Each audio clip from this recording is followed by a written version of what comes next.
Bonjour à tous, je suis Johanna Cohen du cours Anna. Le cours Anna est une école des arts vivants située au 37 rue des Acacias, Paris 17e. Le cours Anna, ce sont des cours de chant, des cours de comédie musicale, des cours de théâtre, des cours de cinéma, des cours de danse hip-hop, du plus petit de 3 ans jusqu'à ce que tu puisses tenir debout. Mais aujourd'hui, le cours Anna, c'est également des podcasts. Il grandit à Beaufort, un petit village du Nord-Pas-de-Calais, milieu modeste, famille soudée, accent ch'ti assumé, rien ne le prédestine au projecteur. Après un doc de langue, il décide de quitter son nord natal pour le sud et devient steward. 20 ans dans les airs, des milieux de passagers, des décalages culturels, des situations cocasses à n'en plus finir. Il observe, il accumule, il stocke. C'est entre 2008 et 2010 qu'il commence à rôder ses premiers sketchs en scène, tout en continuant son métier à plein temps.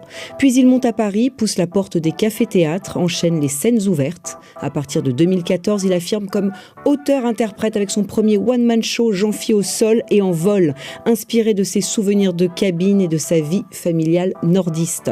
Sa participation aux grosses tests de Laurent Ruquier en 2016 marque un tournant décisif dans sa carrière, boostant sa notoriété et élargissant son public. Puis vient Jean-Phi d'école, puis le cinéma avec Danny Boone, Danse avec les stars, des chroniques radio. Et aujourd'hui, son 3e one-man show, Tombé du ciel. Choc des milieux, choc de culture, turbulence sévère en vue et rire garanti. Une tournée qui l'emmène partout en France et les 30 et 31 octobre 2026. Aux Folies Bergères de Paris. Tel un Bouddha en lévitation, notre invité est en zénitude parfaite et rien ne peut l'arrêter. Bienvenue à Jean-Phi Janssen. Bonjour Jean-Phi. Bonjour, quelle belle présentation. Merci beaucoup. Merci beaucoup d'avoir répondu présent, c'est trop cool. Avec plaisir. Alors toi, tu as grandi dans un petit village du Nord, tu as fait 20 ans de steward. C'est quoi le déclic qui t'a fait dire « je vais tout plaquer pour faire de l'humour » ? C'est pas un déclic et c'était pas une conviction, ça s'est imposé à moi. En fait, j'adorais mon métier de steward parce que ça non plus, c'était pas prévu dans ma vie de devenir steward. C'est encore les aléas de la vie qui m'ont mené là, mais je suis toujours bien retombé. Et je faisais rire les gens dans les avions, beaucoup, et mes collègues, et tout le monde me conseillait, me dit mais t'as un don pour raconter des histoires, pour les anecdotes que tu fais avec les passagers, tu devrais faire du théâtre. Alors, j'étais pas persuadé que ce que je racontais dans l'avion pouvait intéresser des gens au sol. Et c'est une copine, hôtesse de l'air, qui m'a inscrit à mon insu à un concours d'humoriste en me disant maintenant tu perds ton temps dans les avions, tu vas passer ce concours. Je suis allé passer ce concours avec mon premier sketch et contre toute attente j'ai fini finaliste de ce concours. J'ai pas gagné, j'étais deuxième, mais souvent les deuxièmes réussissent mieux que les premiers. C'est vrai. Et c'est là que ça a déclenché quelque chose en moi. Je me suis dit tiens, il se passe quelque chose avec ce que je raconte. Et c'est là que j'ai commencé à écrire mes petits sketchs, à aller me tester sur des petites scènes ouvertes un peu partout à Paris et en province. Et c'est comme ça que ça a commencé jusqu'au jour où il y a une activité, tout ça bien sûr en parallèle avec Air France que je continuais. Et un jour, il y a une activité qui prend un peu plus de place que l'autre et il faut faire des choix. Alors que j'ai toujours pensé que humoriste, ça serait un hobby, mais jamais un métier. Et puis finalement, ça s'est imposé à moi, des rencontres. C'est un métier où c'est un peu chance, talent, rencontre. Et à un moment, j'ai eu les trois qui sont alignés et il a fallu prendre une décision et j'ai dit, allez, je me jette dans le grand bain sans avoir la garantie du succès parce qu'on ne l'a pas, mais c'est comme un amour, il faut prendre un risque. Tu n'es pas sûr que la relation va marcher, mais à un moment, il faut baisser la garde. C'est ce que j'ai fait et puis avec beaucoup de travail et de doute, mais j'y suis arrivé. C'est fou ça. Toi, tu as commencé à tester donc tes sketchs en cabine ou devant ta famille avant de monter sur scène. C'est quoi ton premier souvenir de faire rire les gens ? C'est au mariage de mon frère. Je me souviens très bien au mariage de mon frère. Ma mère m'a toujours poussé dans cette voie. Et au mariage de mon frère, c'est un moment que je m'essayais à faire des petites imitations. Alors de gens qui sont complètement obsolètes aujourd'hui. Je pense que la jeune génération ne sait même pas de qui je vais parler, mais j'imitais très bien Elise Sapritch, Alain Decaux. Oui. Tu vois, c'est très 2026. Bon, c'est nous, c'est toi et moi, c'est pas grave, je suis là. Et ma mère me poussait. Donc, et au mariage de mon frère, j'avais fait tout un espèce de spectacle parce qu'il y avait une petite scène dans cette salle des fêtes. Et j'avais monté tout un spectacle avec une copine qui me servait d'habilleuse. On me changeait, on me mettait une robe, je faisais Brigitte Bardot, Elise Sapritch. Et c'est comme ça que c'est parti. Et je me souviens avoir vu, il y avait une centaine de personnes, c'était un grand mariage. Et je me souviens avoir vu tout le monde rire et je me suis dit, waouh, je veux faire ça. Il y a un truc à faire. Ouais, il y a un truc avec ça, ouais. Quand tu as posé ta valise de steward pour monter sur scène, quel premier sentiment t'a envahi ?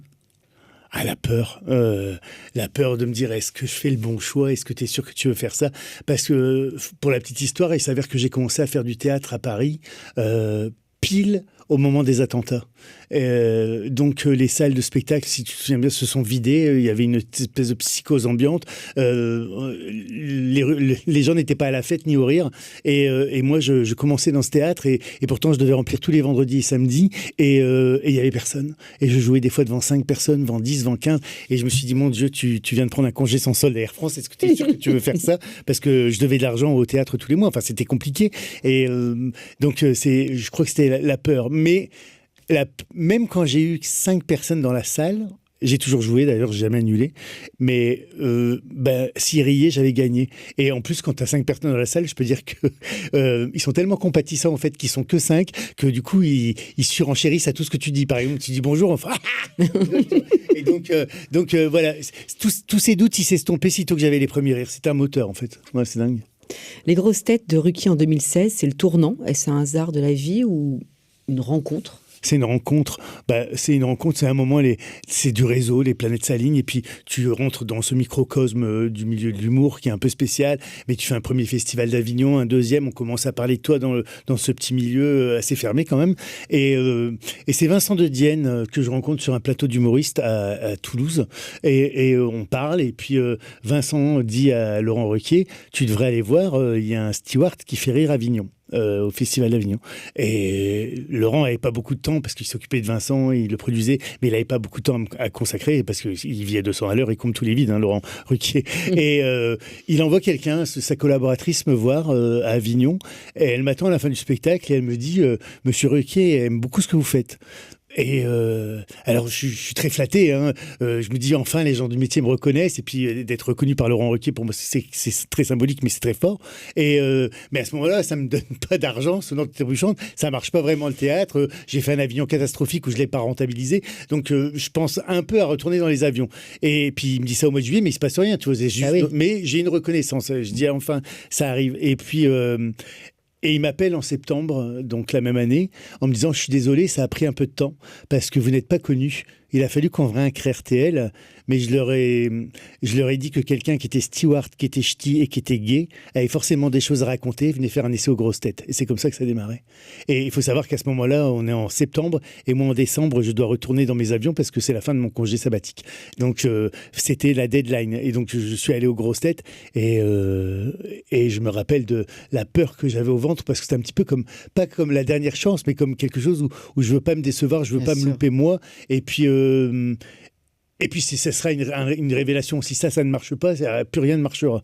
Et j'y vais aux grosses têtes avec la peur au ventre. Je me souviens, j'arrive dans les loges, je l'ai déjà raconté 1000 fois, mais cette scène où j'arrive dans les loges, il n'y a que des gens qui m'impressionnent. Moi, Jean-Philippe Janssen, il y a Christine Bravo, Ariel Dombal, Bernard Mabie, enfin, tu vois, Olivier de Kersauzon, mais je suis très impressionné. Il y a Christine Bravo, je rentre dans la loge, elle dit « Vous êtes qui, vous ?» avec sa gouaille. Et Laurent Ruquier arrive à ce moment-là, il dit « Je vous présente Jean-Philippe Janssen, c'est un jeune humoriste, il fait un essai aux grosses têtes, faites-lui un bon accueil. » Et Christine Bravo me dit cette phrase, elle me dit défonce-moi la gueule. Je dis pardon, elle m'a dit défonce-moi la gueule, moi j'ai l'habitude, toi ça va t'aider. Et donc j'ai pu la charrier pendant toute l'émission et m'appuyer sur elle et ça m'a donné une aisance que j'aurais sûrement pas eu si elle m'avait pas dit ça. Et après Laurent Ruquier qui était fan de mes anecdotes d'avion m'a un peu servi les plats et je le dis toujours, je suis rentré à RTL à 16h, je suis sorti à 18h, j'étais une vedette. C'est comme ça que ça s'est passé. Une fulgurance très déstabilisante d'ailleurs, hein, mais c'est incroyable. Ouais. Tu as 30 secondes pour faire une dédicace à Laurent Ruquier tout de suite et maintenant. Laurent Ruquier, c'est quelqu'un que Alors Laurent, je te respecte beaucoup. Je t'ai toujours admiré, sans flagornerie, mais... ça fait 10 ans maintenant que je suis aux grosses têtes, ça passe vite, donc je le remercierai jamais assez d'avoir cru en moi à un moment où personne ne voulait plus y croire. Et lui, il a su m'imposer. Et voilà, donc je reconnais ça. Et je sais qu'il reconnaît les siens dans la valeur travail. Et il m'a toujours dit, et ça, je le garde comme un précepte du jour, merci Laurent, si tu travailles, tu n'auras jamais rien à te reprocher. Même si tu rates, si tu sais que tu as travaillé, tu n'auras jamais rien à te reprocher. Donc cette phrase, elle résonne toujours. Donc voilà, merci Laurent. Et en plus, au fil des années, c'est devenu un ami. Alors ça, c'est plutôt, c'est la boucle est bouclée. Voilà, je suis tellement heureux de cette amitié parce qu'elle est sincère et c'est l'homme le plus loyal que je connaisse. Ça se ressent. Ouais. En tout cas, c'est cool. Ton humour, c'est ancré dans le vécu, le personnel, la famille. C'est un choix ou tu es incapable de faire autre chose ? C'est un choix parce que je trouve ma vie rigolote. En fait, je me dis pourquoi aller chercher ailleurs ce que j'ai chez moi. C'est-à-dire que je vois bien que j'ai une famille qui est un peu différente des autres. J'ai une sœur lesbienne, je suis homo. Ma mère est un personnage fantasque. Donc je me dis, mais en fait, quand je regarde ma famille, quand je regarde mes origines et quand je regarde le milieu dans lequel j'évolue, parce qu'en fait, ce qui fait rire, c'est toujours les contrastes. Et moi, le milieu d'où je viens et tous les milieux dans lesquels j'ai évolué sont toujours en contraste avec le milieu d'où je viens. Et donc, je trouvais ça très marrant de mettre ça en exergue, de mettre mon côté ch'ti en avant dans les avions où il fallait représenter le chic français, l'élégance à la française.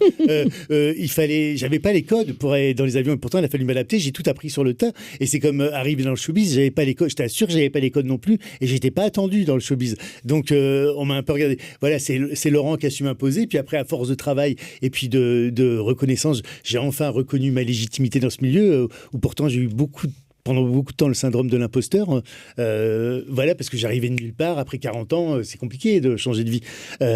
Donc voilà, je trouve que le milieu dans lequel j'évolue me permet de croquer, de caricaturer beaucoup de choses. Donc ça marche.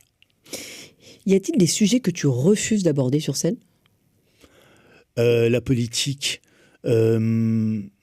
Les gens n'attendent pas de moi, et même les prises de position sur scène, hein, je veux dire, je suis un artiste engagé pour beaucoup de choses, mais on n'attend pas de moi que je sois engagé ou que je donne des leçons de politique, on attend de moi que je fasse rire, je suis un humoriste. Donc je reste à ma place et je pense que beaucoup devraient faire la même chose parce que ça sème la confusion et voilà, et moi je suis pas... En plus, je me moque essentiellement de moi et de ma famille. Voilà, je n'ai pas un humour noir, j'ai pas un humour satirique, je me moque pas des autres. Donc voilà, donc je reste à ma place d'humoriste et je pense que c'est ce qu'on attend de moi. Donc je ne fais pas de politique. Je refuse à donner des positions politiques sur scène.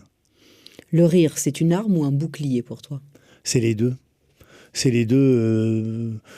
Ça relève d'une thérapie, hein, ce que je veux dire, mais souvent ça m'a permis de plaire sans avoir à parler de moi ou à jouer sur mon physique. J'étais quelqu'un de très complexé quand j'étais jeune, parce que j'avais des problèmes de surpoids, j'avais des problèmes d'acné, enfin tout ce que tu veux, tout ce qui est cruel à l'époque de l'adolescence, en fait, à la puberté. Et je m'étais aperçu que le rire, ça me permettait d'intégrer des groupes sans avoir à jouer sur mon physique. Voilà, si je faisais rire, c'était acquis.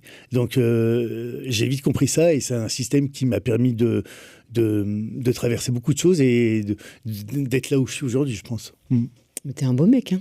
Oui, sûrement, mais ça, on peut l'entendre, c'est le reflet. Je me trouve plus beau aujourd'hui à 50 qu'à 20, parce que je pense que mon esprit s'est apaisé aussi, et puis qu'après on fait la paix avec soi-même, oui, sûrement. Ouais.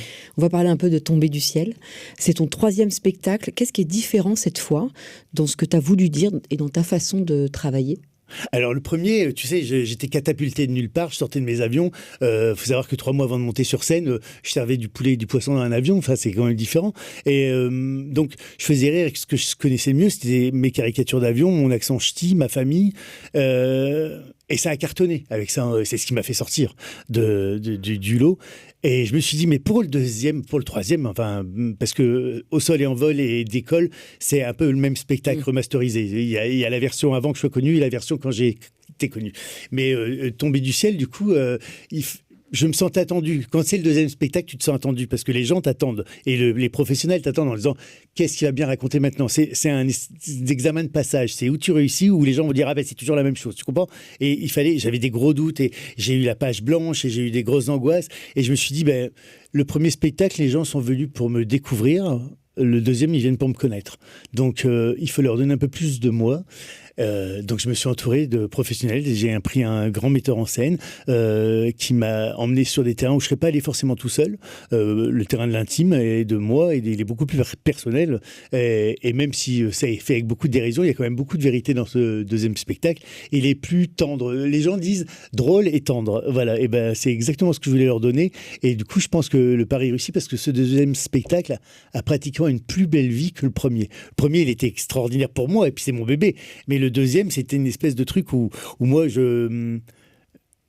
Le premier spectacle, il était dans ma tête depuis des années. Ces anecdotes que j'avais rencontrées au cours de ma carrière, c'était quelque chose qui était là. Le deuxième, il fallait faire une création. Il fallait dire, maintenant, tu es un professionnel de l'humour, qu'est-ce que tu vas faire et c'est quoi les codes? Et voilà, donc il a fallu m'entourer, puis il a fallu que je travaille. Et j'avais, pareil, des doutes. Mais les doutes, ça fait avancer. Hein. Ah oui. Et il faut douter. Si tu doutes pas, tu n'avances pas, tu n'évolues pas. Donc j'ai beaucoup douté. Et puis, je me souviens, la première de rodage de ce spectacle, j'avais tout écrit sur des feuilles. C'était une rodage. Donc les gens étaient prévenus qu'ils venaient voir un spectacle de rodage et je validais ou non les blagues avec eux selon leur réaction. Et j'avais toutes mes feuilles comme t'as là, tu vois. Et avec parce que moi je suis un artiste de l'ancienne époque, c'est-à-dire que moi je suis pas digital, je suis pas à écrire sur mon ordinateur mes sketchs. Moi l'inspiration elle est au bout de ma pointe du crayon. C'est la pointe du crayon qui me donne les idées. Et donc j'avais toutes mes feuilles et j'avais numéroté 1, 2, 3 et au premier sketch toutes mes feuilles tombent. Il y en a partout. Je suis à Reims, c'est la première à Reims et je dis mon Dieu et je vois les gens qui attendent que je les fasse. Et moi, je suis juste en train de suer et je finis par dire, bon, tout ce que tu as écrit, c'est là, Jean-Philippe, tu sais, c'est ce que tu vas raconter, c'est ta nouvelle histoire. Vas-y, allez. Et j'ai improvisé et je suis parti, je suis retombé sur mes pattes et je me suis dit, voilà. Et je suis sorti de là avec mon équipe qui m'a dit, ouah, t'es professionnel, ça y est, t'es devenu professionnel. Et je me suis fait confiance. Voilà, après, et ça va beaucoup mieux, mais je me souviens de cette angoisse à la première. Ouais. Tomber du ciel, c'est une métaphore de quoi exactement pour toi? C'est un mixte entre un cadeau tombé du ciel, arrivé dans le showbiz après 40 ans alors que c'était pas prévu, c'était un cadeau, et tomber du ciel, c'est un petit clin d'œil à mon ancien métier pour dire je ne suis plus dans les avions, maintenant je suis bien au sol. Donc vous aurez plus en gros, le premier spectacle disait le steward Jean-Philippe Janssen, le ch'ti n'est pas attendu dans les avions.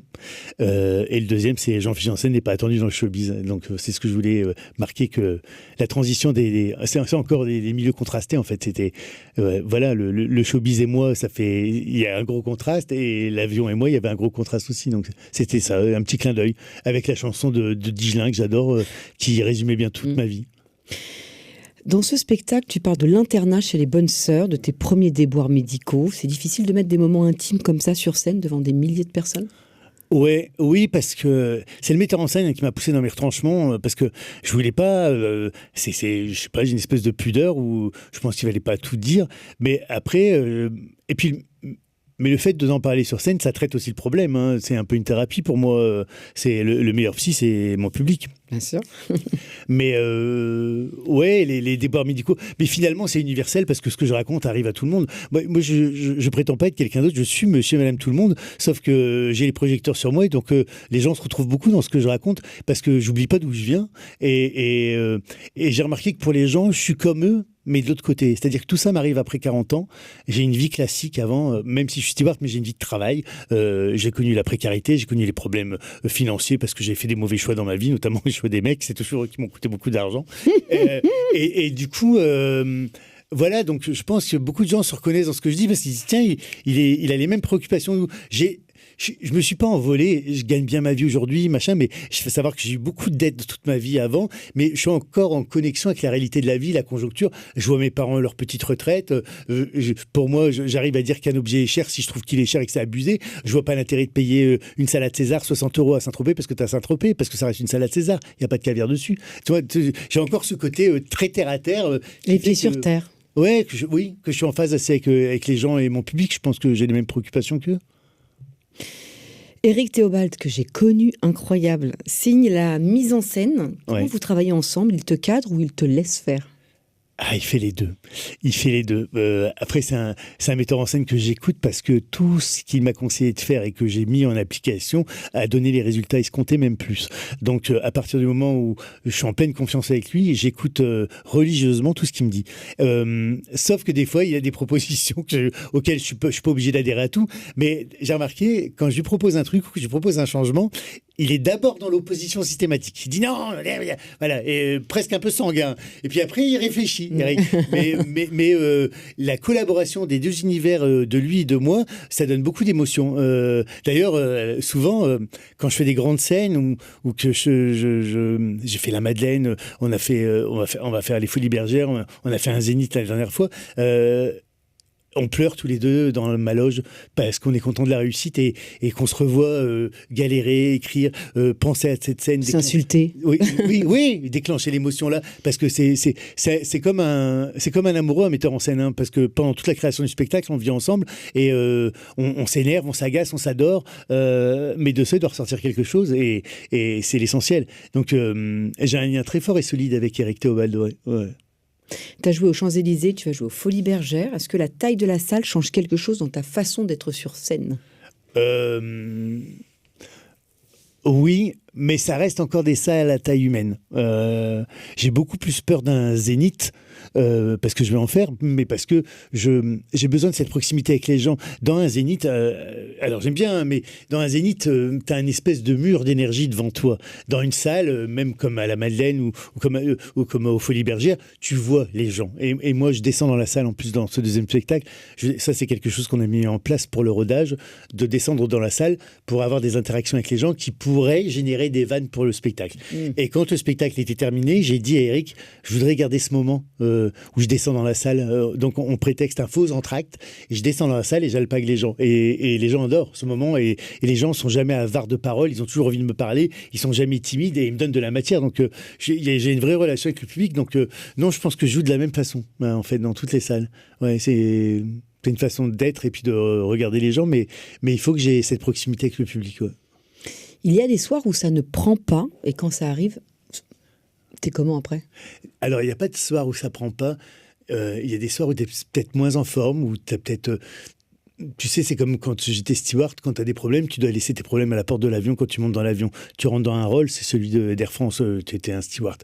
C'est pareil sur scène. Quand tu apprends une mauvaise nouvelle avant de monter sur scène ou que tu n'es pas bien, il faut laisser ça pendant l'espace des 2 heures où tu es sur scène, entre parenthèses, tu reprendras ça en sortant. Mais des fois, c'est un peu plus compliqué d'autres parce qu'il y a des problèmes qui sont un peu plus intenses que d'autres. Donc, il n'y a jamais de mauvais public. C'est jamais le public. C'est parce que j'ai été mauvais qu'ils ne réagissent pas.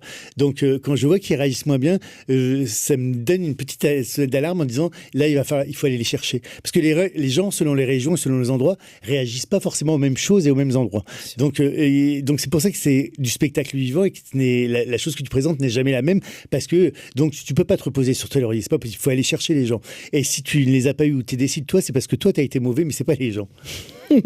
Quel est l'ADN de ton public ? Alors c'est marrant parce que sur le premier spectacle, c'était un public RTL, les grosses têtes, c'est ce qui m'a fait sortir, donc c'est normal. Parce que, imagine, j'ai quand même percé en radio, c'est-à-dire que les gens connaissaient ma voix avant ma tête. C'est Danse avec les stars qui a fait le travail de notoriété après, mais les gens ne me connaissaient pas, ils connaissaient ma voix, donc ils ne savaient même pas à quoi je ressemblais, ils faisaient la queue pour venir me voir, ils ne savaient même pas à quoi je ressemblais. Et le deuxième spectacle, j'ai remarqué que la notoriété s'est installée, j'ai fait les grosses têtes toujours, mais j'ai fait d'autres choses à côté et des apparitions cinématographiques et puis des émissions de télé et des jeux et donc quelque chose s'est installé, ce qui fait que je vois aujourd'hui sur le deuxième spectacle et que le propos de mon spectacle n'est pas le même non plus. Mais je vois que la cible s'est élargie. J'ai des familles, ce que je n'avais pas avant. J'ai mes fidèles des grosses têtes. J'ai des couples gays. Donc je vois bien que la cible s'est élargie. C'était pas un objectif, mais c'est un fait que je constate. Voilà, donc je pense que l'ADN est en train de changer. Et puis... les gens ont besoin de légèreté. Moi, je leur propose de la légèreté sans prise de position, sans rien. Je leur propose juste une bulle d'oxygène. Je pense qu'on a tous besoin de ça en ce moment. Ouais, c'est ça. Je suis tellement d'accord. Tu as joué dans la petite famille de Danny Boone. Tu as fait Danse avec les stars. C'est quoi l'expérience qui t'a le plus surpris en dehors de la scène ? Alors, Danse avec les stars, j'ai adoré, mais mon Dieu, j'étais loin d'imaginer la masse de travail que ça représentait. Et donc, d'ailleurs, depuis ce jour-là, je ne regarde plus les danseurs de la même façon, je les admire, parce que je sais le travail que c'est et les efforts abattus, et en plus de danser avec cette légèreté et cette aura qui montre qu'ils ne font aucun effort, alors qu'intérieurement, il y a beaucoup de muscles qui sont en mouvement. Et moi, quand j'ai fait Danse avec les stars, en fait, quand tu fais Danse avec les stars, il ne faut ne faire que ça. C'est-à-dire que tu dis, je bloque tout le temps des émissions, c'est que ça. Mais moi, comme je sortais et qu'il y avait plein de choses à faire et qu'on disait peut-être un peu oui trop facilement à tout, de peur de manquer, alors qu'on voulait pas louper. Mais moi, je faisais ma tournée RTL, Danser avec les stars. Et Danser avec les stars, c'est 6 heures de danse par jour, d'entraînement avant le prime. Et donc, il fallait caler. Donc, j'ai fait Danser avec les stars, mais au bout d'un mois, je pleurais parce que je trouvais pas ma deuxième chaussette. Et ça s'appelle un petit burn-out. Un petit burn-out. Donc, voilà, et c'est un peu militaire. Donc, j'ai une grande admiration et un profond respect pour tous les danseurs parce que, en plus, il y a la pression du direct et de l'image. Et donc, ça m'a appris beaucoup. Sur mon corps, sur la façon dont on occupe l'espace, sur le visage, le sourire. Donc, ça reste une expérience douloureuse, mais formidable. Et ça a été un booster et ça m'a fait gagner 4 ans dans ma carrière, je pense, par rapport à ce que j'ai appris. Ouais. C'est un accélérateur. Ouais. Et je fais un gros bisou à Marie Denigo, ma danseuse, qui a été d'une patience d'ange avec moi et compréhensive et pédagogue. Et on est toujours amis aujourd'hui parce que ça soude. C'est une expérience qui soude. Parce que de se jeter sur le parquet tous les samedis soirs devant 4 millions de téléspectateurs sans filer, c'est vraiment une expérience. Tu te fais dessus, t'es pas bien. Tu répètes 200 000 fois la choré qui dure 3 minutes avec ma danseuse qu'on ne pouvait plus que je fasse répéter. Et quand tu arrives, alors que tu l'as répété 200 fois avant et que ça marchait, tu arrives sur le plateau et paf, tu te plantes. Et je sais pas comment tu l'expliques ça, sûrement le doute, la peur. Et Marie Denigo m'a dit cette chose, elle m'a dit, Jean-Phi, le jury, il sait les pas académiques, il connaît la chorégraphie, tout ça. Mais elle dit, le public, il en a rien à foutre. Le public, il connaît pas les pas de danse, c'est du cha-cha, du jive, il sait pas tout ça. Le public, tout ce qu'il voit sur le parquet, c'est l'harmonie. Donc elle me dit, surtout, si tu loupes un pas, souris. Continue. Ben, j'ai beaucoup souri, bon, mais ça, j'ai retenu cette phrase. Elle avait tellement raison. Tu as perdu ton frère Alexandre en 99. Qu'est-ce qui t'a donné l'énergie de continuer à transmettre sur scène ? Alors, je vais arrêter d'en parler de mon frère parce qu'on me ramène. T'as pas le choix, en fait, Johanna. Il n'y a pas eu. Comment t'as trouvé la force de continuer ? T'es obligé, la vie elle continue et c'est où tu baisses les bras, tu te fais marcher dessus et c'est fini. Et tu te fais attraper par une dépression. Donc, et puis pour moi, pour la famille, pour tout, la vie doit continuer. Et heureusement qu'elle continue et que les choses reprennent leur cours. Aujourd'hui, les enfants de mon frère ont des enfants eux-mêmes. Donc la vie a repris ses droits et la lignée continue. Et il faut respecter son choix. C'est un choix de sa part de partir. Donc à un moment, tu peux avoir de la colère. Voilà, mais tout ça, il faut que ça passe et il faut que tu te recentres. Et on fait front et on avance. Après, je suis d'un éternel optimiste qui me dit que même dans les messages les pires de ta vie, ça te mène quelque part. Voilà, il suffit de trouver le bon message, mais ça m'a toujours mené quelque part. Voilà. C'est ce que j'allais te demander, s'il y avait un message que tu aimerais passer sur la santé mentale auprès des jeunes. Oui, que les choses, même les plus négatives qui t'arrivent dans la vie, sont faites pour quelque chose. J'ai un espèce de truc judéo-chrétien peut-être, mais il y a un truc qui m'amène à dire que quand on vit des épreuves, elles t'amènent sur un terrain. À toi de savoir ce que t'en fais. Moi, les plus gros échecs de ma vie sont mes forces aujourd'hui. C'est-à-dire que si j'avais pas eu ces échecs, je ne serais pas là où je suis aujourd'hui. Je ne serais pas humoriste et j'aurais pas réussi. C'est bien parce que j'ai eu mon premier mec qui m'a largué et qui m'a laissé une ardoise de 90 000 € que je suis devenu steward, et c'est bien parce que je suis devenu steward que je suis devenu humoriste. Et au milieu de tout ça, il y a les aléas de la vie. La vie, elle n'est pas comme ça. On négocie tous les jours avec la vie et on essaye de trouver sa place. Et voilà, il faut savoir transformer. Voilà, donc, et en plus, il y a tellement de structures parce qu'aujourd'hui, la santé mentale est quelque chose dont on parle, dont on ne parlait pas il y a 20 ans. Et tu passais pour fou si voilà, ou dépressif chronique, ou voilà, on dit que tu étais bipolaire. Tu vois, maintenant, on a tous les mots sont identifiés. Et donc, il y a des structures, il y a des gens qui t'écoutent et qui t'aident à aller mieux. Tu vois, je pense, j'ai du trouble du comportement alimentaire quand j'étais jeune. On n'en parlait pas aussi facilement qu'aujourd'hui. Et puis, voilà, on disait, oh, c'est lié à l'ado, c'est parce qu'il n'est pas bien dans sa peau. Mais non, il y a des traumas qui se traduisent comme ça. Et donc, maintenant, il y a des accueils, des cellules psychologiques qui te permettent d'être accompagné et de comprendre les mécanismes de tout ça. Moi, je l'ai fait et ça m'a beaucoup aidé. Et donc, je conseille aux jeunes à qui ça arrive maintenant de ne pas hésiter à en parler, de ne pas se laisser enfermer dans un carcan et de ne pas se laisser dicter par le diktat des lycéens ou de leur entourage. Voilà. Il faut... Et bien souvent, plus qu'à sa famille ou à ses amis, c'est plus facile de parler à une tierce personne qu'à des gens impliqués dans votre vie. Voilà. Ouais. Si le Jean-Phi d'aujourd'hui croisait le steward il y a 20 ans, il lui dirait quoi ? Je ne sais pas, parce que Parce que quand je suis devenu steward, je me dis waouh, le monde est à toi maintenant, parce que je sortais d'une période de vie très compliquée. Et puis être steward, c'est un petit peu une vie de milliardaire fauché. C'est-à-dire que j'allais dans des destinations de rêve, dans des hôtels 5 étoiles, avec une assistance permanente. Les équipages sont bien assistés. J'avais des habitudes dans les coins du monde entier. J'allais chercher mes jeans à Bogota, j'allais chercher mon jus de pomme à Los Angeles, et je ramenais des œufs d'autruche de Johannesburg. Enfin, tu vois. Donc, tu finis par le monde devient un village pour toi. Donc, par contre, je me voyais pas vieux steward. Je sais pas. Pour moi, c'était un métier qui collait à jeune, dynamique. En plus, il y avait une espèce de part de séduction dans le mot steward, parce que l'uniforme, c'est une arme de séduction massive. Hein. Qu'est-ce que j'ai ramassé avec mon uniforme? D'ailleurs, si j'en ai gardé un, des fois, je le mets dans la rue en disant ça va peut-être encore marcher. Je me balade avec une valise à Pigalle.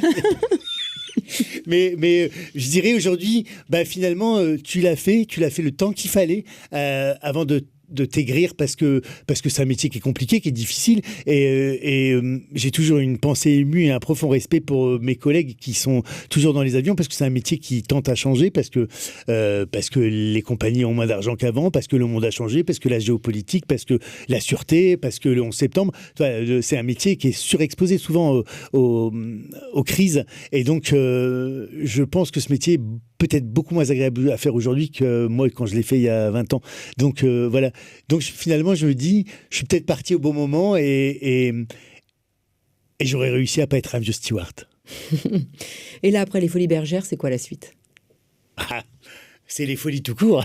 Ouais, ça. Non, après les Folies Bergères, tu sais... Les Folies Bergères, déjà, je suis tellement heureux. Donc, c'est une belle salle parisienne. Je les ai toutes faites, et j'étais très content. Et il y a une espèce de fierté. J'ai eu la chance l'année dernière de faire une tournée aux États-Unis pour les francophones d'Amérique. Mais j'ai quand même joué sur Broadway à New York. J'ai joué à Los Angeles. J'ai joué à San Francisco. Et déjà là, l'année dernière, j'étais tellement ému quand j'étais à Broadway, en disant, tu te rends compte, tu joues à Broadway. Et j'y retourne à cette année. Donc, il y a une tournée de Zénith l'année prochaine. La suite, j'ai des projets de fiction qui vont bientôt voir le jour. Un dont je suis à l'origine et un dans lequel je devrais avoir part, tourner. Et puis, j'ai des envies de cinéma, voilà, donc je le dis, j'ai des envies de cinéma. Et c'est pour ça que je fais des stages et des trucs d'acting, parce que je pense qu'on a toujours quelque chose à apprendre et que tout n'est pas instinctif. Et donc, je m'entoure des meilleurs, et je me donne les moyens en faisant ce qu'il faut pour me perfectionner, parce qu'on a toujours à apprendre dans ce métier, et que même arriver n'est pas arrivé, et que moi, je veux y arriver. Et donc, ma prochaine étape, c'est la fiction et le cinéma. Ouais. Un livre aussi? Ah oui, un livre, ça faisait un moment qu'on me l'a demandé, et j'ai fini par écrire. Alors, c'est pas ma vie, mon œuvre, c'est un bouquin parce que la notoriété, ça a changé ma vie, mais... positivement, mais aussi négativement. C'est-à-dire que j'avais pas mesuré à quel point la notoriété, des fois, pouvait un peu t'isoler. Parce que j'étais dans un métier steward, qui était un métier où tu vois beaucoup de gens, tu brasses beaucoup de monde toute la journée. Il y a ces relations faciles entre équipages où le contact se fait directement. J'étais toujours entouré. La notoriété fait que des fois, tu es obligé d'être en repli, parce que tu ne peux pas toujours être en représentation et faire de toi ce qu'on attend. Il y a aussi, j'ai envie d'être le vrai Jean-Philippe de temps en temps, et pas le... Et donc le bouquin, c'est un peu ça. C'est pour dire, les gens sont pas jaloux de ce que vous avez. Enfin, les gens sont jaloux de ce que vous êtes, mais ils sont pas jaloux de ce que vous avez fait pour l'avoir. Voilà, c'est un peu ce que j'explique. Donc j'explique pas les dommages collatéraux, mais il y a un prix à payer où c'est pas tombé du ciel, justement. Voilà, il faut des fois, faut s'armer de patience, faut relever les manches, il faut bosser aussi, il faut énormément bosser, faut pas avoir peur, on compte pas les heures. Mais quand c'est pour soi, on compte pas les heures, parce que il y a quel luxe de travailler pour soi-même. Hein. Ça, c'est un conseil que tu donnerais à tous ces comédiens, tous ceux qui veulent rentrer dans ce métier. Il ne faut rien lâcher. Je sais, c'est un métier où on baisse souvent les bras, où on est souvent découragé. C'est un métier qui alterne grande joie et grande déception, en fait. Et quand vous pensez arriver à un truc qui s'écroule, et vous êtes toujours le compte de quelqu'un dans ce métier. Voilà, donc c'est juste... et puis rester humble. Voilà, j'espère rester humble le plus longtemps possible, parce que j'en vois qui perdent beaucoup l'humilité. Et à partir de ce moment-là, voilà, rester humble. Moi, je suis quand même face à un mec qui fait des zéniths, qui fait des tournées incroyables, que je ne connaissais pas, à qui j'ai demandé, écoute, je fais un podcast, est-ce que je peux t'inviter? Il m'a même pas dit, attends, je vais voir. Non, il m'a dit, ok. Mais ça, vraiment, merci. Mais voilà, je t'en prie. Mais après, moi, c'est des rencontres, c'est des gens, c'est un feeling. Et puis, il y a une part de destin. Je rencontre jamais les gens pour rien. C'était pas prévu que je fasse ce stage où on s'est rencontrés par hasard. C'était pas prévu que j'aille dans cet endroit. Ton accueil, la sympathie, le fait de parler. Oui, voilà. Les gens, c'est des rencontres. Et puis, justement, faut rester simple. Voilà. Je serais qui pour te dire, oh bah non, faut voir avec mon attaché de presse et ma production. Nous avons une ligne éditoriale. Non, bah non. Le moment était sympa, prolongeons-le. Est-ce que tu es prêt pour un petit speed quizzing avant qu'on se quitte? Un petit quoi? Speed quizzing, t'es prêt? Speed quizzing, ouais, allez, bois un peu. Allez, on y va. Petit-déj au maroilles ou petit-déj au croissant? Croissant. Terminal d'aéroport ou salle de théâtre? Et j'aime bien les ambiances d'aéroport. Terminal d'aéroport, peut-être c'est mal vu aujourd'hui. Les grosses têtes ou le one-man show? Je sais que c'est pas facile, ça. Les grosses têtes. Danny Boone ou Laurent Ruquier?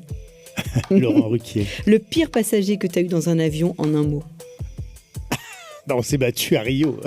C'est un passager violent qui m'a foutu sur la gueule à Rio. Parce qu'il trouvait qu'il y avait trop de clim sur son siège et il s'est énervé sur moi, mais il m'a tabassé. Ça, c'est la pire expérience. Ça a fini au commissariat. Quelle horreur. Ah ouais, c'était horrible. Un défaut du ch'ti? C'est qu'il faut pas les subjonctifs. Il dit il faut que je vais, il faut que je vais, il faut que j'y aille. Famille, cadeau ou fardeau? C'est un cadeau. Tomber du ciel en 3 mots. Drôle, tendre, épanouissant. Et pour finir, rire, c'est? Rire, c'est la vie. Qu'est-ce que je peux te souhaiter? Que tout ça continue et plus encore. Mais voilà, souhaite-moi d'être heureux. Ça englobe tout. Et moi, je te souhaite beaucoup de bonheur. Merci beaucoup en tous les cas. Joanne. Si vous voulez retrouver cette interview, eh bien écoutez sur toutes les plateformes de streaming, Spotify, Deezer, Ocha, au micro avec Johanna, sur Instagram et YouTube. Merci beaucoup et à bientôt. Au revoir. Au revoir.